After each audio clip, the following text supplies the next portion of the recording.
देश में लोकसभा चुनाव की बिसात बीत चुकी है। उम्मीदवारों के ऐलान के बाद अब भाजपा चुनावी मोड में आ गई है, जिसकी एक झलक नागपुर में भाजपा युवा मोर्चे के नमो युवा महासम्मेलन में दिखी, जहां केंद्रीय मंत्री स्मृति ईरानी ने डीप फेक, एआई और भगवान राम के मुद्दे को लेकर कांग्रेस पर जमकर हमला बोला। यहां तक उन्होंने कांग्रेस नेता राहुल गांधी को बहस करने की भी चुनौती दी। लोकसभा चुनाव से पहले नागपुर में भाजपा का शक्ति प्रदर्शन। मौका था नागपुर में भारतीय युवा मोर्चे के नमो युवा महासम्मेलन का, जिसमें मुख्य रूप से केंद्रीय मंत्री स्मृति ईरानी उपस्थित रही। मंच से ईरानी ने राहुल गांधी के खिलाफ अपने तीखे बयान दिए। ईरानी ने राहुल गांधी और कांग्रेस पार्टी पर हमला बोलते हुए कहा कि कांग्रेस डीप फेक और एआई के जरिए भाजपा को बदनाम कर रही है, लेकिन मैं राहुल गांधी को चुनौती देती हूँ, मैदान तुम चुनो और चर्चा हम करेंगे।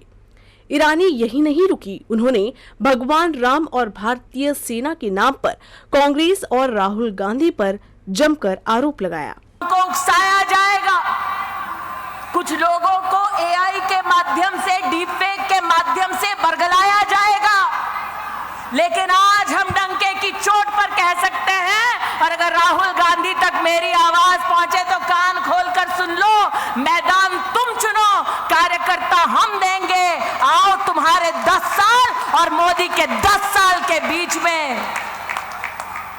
क्या फर्क है, इस पे चर्चा हो जाए।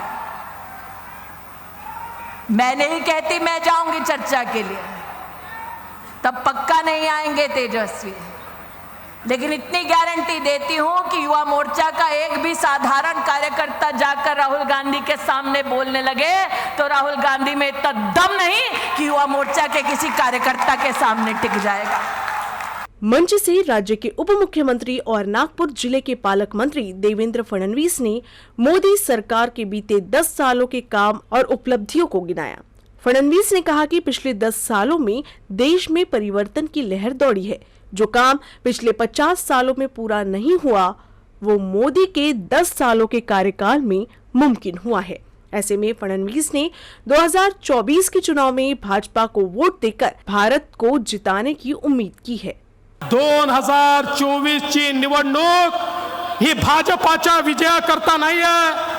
2024 ची निवडणूक भारताच्या विजयाकरता आहे। भारताच्या भाजपानेही भारत को जिताना है, आणि जर पुन्हा एकदा मोदीजी या देशाचे प्रधानमंत्री झाले तर एक गोष्ट लक्षात ठेवा, मग भारताला कुठेही मागे वळून पाहावं लागणार नाही। पुढचे 5 वर्ष हे भारताचे असे 5 वर्ष आहे की या 5 वर्षात भारत अशा प्रकारे मजबूत बनेल की मग भारताकडे कोणी देखील आंख उठवून पाहू शकणार नाही। सोमवार को नागपुर के जमनालाल बजाज प्रशासनिक भवन में भाजपा के युवा विंग की ओर से नमो युवा महासम्मेलन का आयोजन किया गया, जिसमें विदर्भ के सभी भाजपा सांसदों और विधायकों के साथ राज्य भर से 1 लाख से अधिक भाजपा कार्यकर्ता शामिल हुए।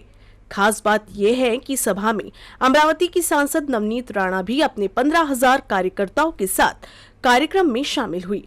बहरहाल, लोकसभा चुनाव की बिछाद बिछने से पहले भाजपा नमो युवा महासम्मेलन के जरिए फर्स्ट टाइम वोटर्स को अपने पाले में लाने की एड़ी चोटी का जोर लगा रही है।